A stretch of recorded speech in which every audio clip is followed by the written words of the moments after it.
this. This is in Matthew 13, verse 24, opening up into this second part of this discernment series. It says this in verse 24, another parable he put forth to them, saying, the kingdom of heaven is like a man who sowed good seed in his field. But while men slept, his enemy came and sowed tares among the wheat and went his way. But when the grain had sprouted and produced a crop, then the tares also appeared. So the servants of the owner came and said to him, Sir, did you not sow good seed in your field? How then does it have tares? And he said to them, an enemy has done this. The servants said to him, do you want us then to go and gather them up?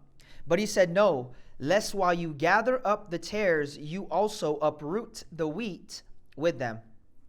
Let both grow together until the harvest. And at the time of the harvest, I will say to the reapers, first, gather together the tares and bind them in bundles to burn them, but gather the wheat into my barn. Now, I'm sure a lot of us have really heard this parable before. And as we're trying to decipher, discern, distinguish, what is discernment? What does it mean to discern? We talked about this. To discern is to distinguish. To discern is to also, people don't like this word, judge. They'll say things like, only God can judge me. God will judge you, and that is between you and the Lord when it comes to salvation. But we can also judge you to know that that is wrong. Like, we know that murder is wrong, right? We know that there's things between good, evil, right, wrong, wheat, tare, holy, unholy, goat, sheep. Well, the world wants to be a goat, the greatest of all time. We're called to be his sheep. Can I just tell y'all, goats and sheep also look the same while they're babies. Just like wheat and tare, you cannot discern, and this is why we need spiritual maturity to be able to discern if these things are from God. Wheat, tare, wheat, tare. Wheats, we want the wheat. Not weed, wheat. Can I tell y'all, when I looked up tare, a tare is another form of weeds. Weeds. So a tare is a weed. So it's either wheat or weed. Some of y'all want weed because y'all want to get high. But we need a high from the Most High. Right? And that's so counterfeit. And I'm going to talk about this because that's such a counterfeit high. A counterfeit, it's deception to say it's going to make me feel good. It's going to deal with my problems for a minute. But how about eternity? And we tend to consume things and look at things and say, I want this right away. This is a right away thing that I want. I want it up front because it's going to give me that quick fix. But by the end of it, tares, they don't produce no seed, or they don't produce no crop. They produce no grain. Wheats, they produce grain. A wheat will produce grain that is for bread. So I have to know the difference. The thing is, I can't know the difference unless, and we're going to read it again, unless it has finally become developed. It has finally become mature. You cannot discern the difference between wheat and tare until it's been developed. This is why he says here in verse 28, he said to them, an enemy has done this. The servant said to him, do you want us then to go and gather them up? But he said, who was he? It was the person that had the field. Okay, and the servants asked him, no, lest while you gather up the tares, you also uproot the wheat with them. This is Matthew chapter 13, verse 30. He says, let both grow together until the harvest. Do you guys see this? There is timing. There's timing on when to uproot. There is timing on when to pluck. Now let's go a little bit deeper on this. Same field, same soil, same season. But one's growing wheat, another's growing tare. One's growing wheat, one's growing weed. same field, same season, same soil. What if it's not the soil that's the issue? What if it's not your circumstance on the issue? You get people saying, this is bad soil, this ain't good soil, this ain't good ground. No, it's good ground, you're just rebellious. Because it doesn't matter about the field, the season, and the soil sometimes, or it does matter, but it's not that, and we tend to look at the wrong things. What if it's the person that's sowing the seed? What if it's the planter? What if it's the sower? Same field, same season, same soil. What if the issue is the seed that the sower is planting? And how can we know that these things are really sent by God? How can I know? Because when God is sending something in the same season, the enemy is sending something also. So I have to know the difference. Is this God sent or is this counterfeit? Is this God made or is this counterfeit? Because there's a lot of fake things that are going on in this world. I saw something just yesterday. I wasn't going to share it like this, but I just saw something yesterday. It was somebody that had a testimony before and after, and they were praising how good God was. God is so good, right? The before is them a couple years ago, crying, broken, in a bad place. Y'all get that, right? Where they get the worst picture of you. The after of God's transformation is the AI picture of them. It looks like them, but it's AI. To say after. It is so fake, the transformation. You can't even get a real picture of yourself for the after. You have to use AI. This is where we're at today, and that's why I'm called and we're called to be able to discern counter fakes. I have to know the difference. But can I tell y'all, you will not know the difference while they're both growing.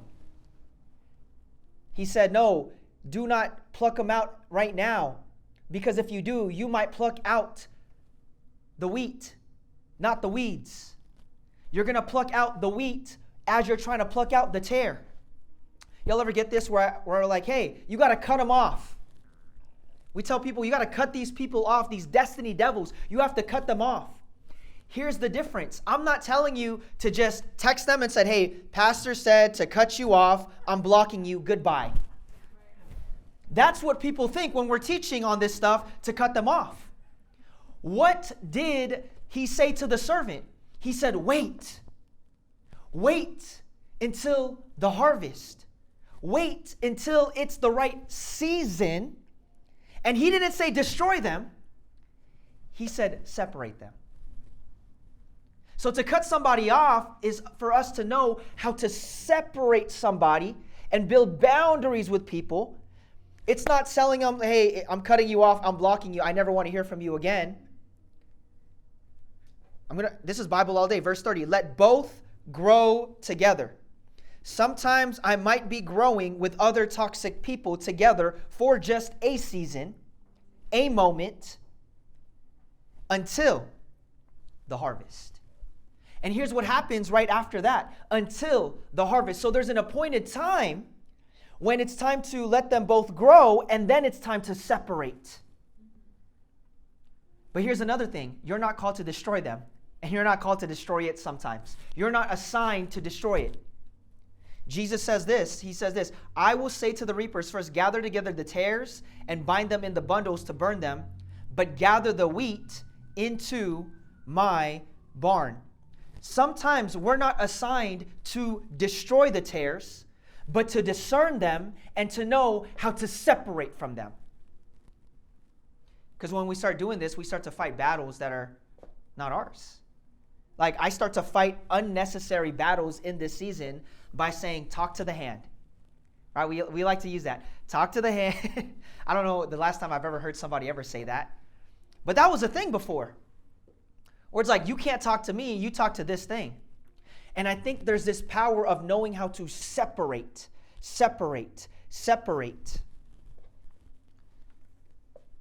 Verse 26, I want to go back because I really want us to dive deep into this. But when the grain had sprouted and produced a crop, then the tares also appeared.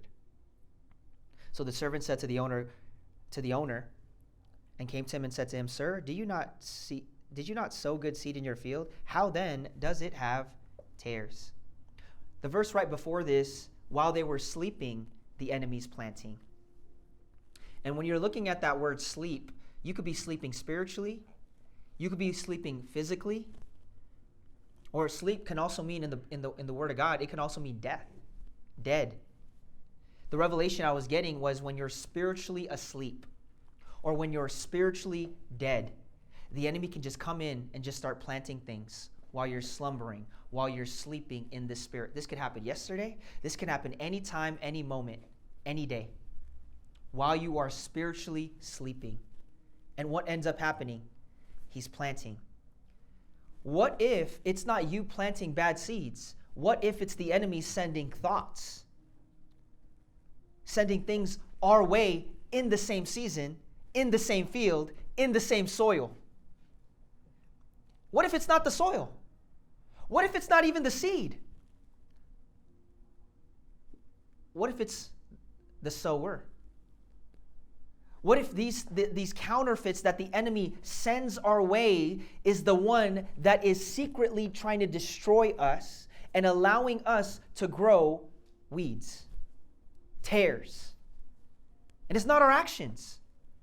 You ever get those people that just feel so bad because they think they're doing things, they're doing God things and good things for the Lord, but tares are coming all around.